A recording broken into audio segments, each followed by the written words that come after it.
Hi friends, welcome back to my channel. ఈరోజు plain chicken biryani తయారు చేసే విధానం చూపిస్తాను.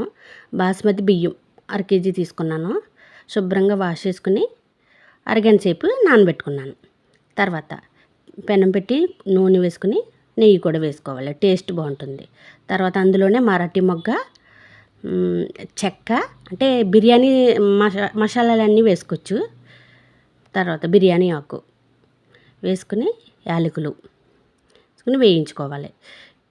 ఇది సింపుల్గా అయిపోతుంది. కొద్దిగా జీడిపప్పు వేసుకుని వేయించుకోవాలి. తర్వాత ఉల్లిపాయ పచ్చిమిర్చి ముక్కలు కూడా వేసుకుని వేయించుకోవాలి. త్వరగా సింపుల్గా టేస్టీగా ఉంటుంది బిర్యానీ. తర్వాత వేసిన తర్వాత శుభ్రంగా వాష్ చేసుకున్న చికెన్ కూడా వేసేసుకోవాలి. ఇలా చికెన్ వేసుకుని బాగా మిక్స్ చేసుకోవాలి.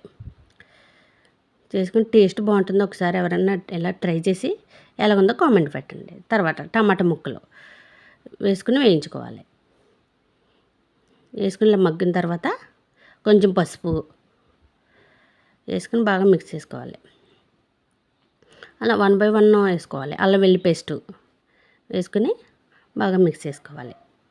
తర్వాత ఉప్పు, మన తగినంత ఉప్పు కూడా వేసుకుని కలుపుకుని మగ్గించుకోవాలి. తర్వాత బిర్యానీ మసాలా, ఇంట్లో చేసిన బిర్యానీ మసాలా పొడి వేసుకున్నాను. వేసుకొని తర్వాత దాంట్లోనే కొంచెం గరం మసాలా పొడి అన్నీ కొంచెం కొంచెం వేసుకుంటే టేస్ట్ బాగుంటుందని. తర్వాత బాగా మిక్స్ చేసుకుని పెరుగు 2 స్పూన్లు పెరుగు వేసుకుని కలుపుకొని బాగా మగ్గించుకోవాలి. తర్వాత కొత్తిమీర కూడా వేసుకుని, కొత్తిమీర పుదీనా ఇవి ఏముంటే వేసుకోవచ్చు.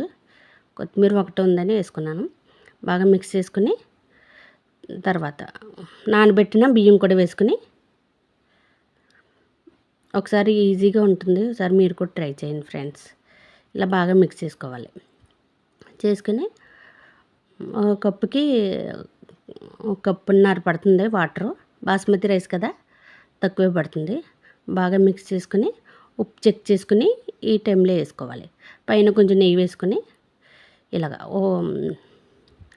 ఇలా మగ్గించాక మంట లోలో పెట్టుకుని మళ్ళీ మూత పెట్టి ఏదైనా బరువు పెట్టుకుని మగ్గించుకోవాలి. సిమ్లో పెట్టుకుని మగ్గించాలి. ఇలా రెడీ అవుతుంది. అంతే, ప్లెయిన్గా. టేస్ట్ బాగుంటుంది. ఏ గ్రేవీ కర్రీతో కూడా తినొచ్చు. ఫ్రై గ్రేవీ కర్రీతో కూడా తింటే బాగుంటుంది. ఇలా చాలా ఈజీగా ఒక అరగంటలో రెడీ అయిపోతుంది బిర్యానీ. ఒకసారి మీరు కూడా ఎలాగుందో ట్రై చేసి చూడండి ఫ్రెండ్స్. మా ఇంట్లో రొయ్యలు ఫ్రైతో మా అబ్బాయికి పెట్టాను, బాగుందంట. ఓకేనా friends, boy friends, please watch and subscribe.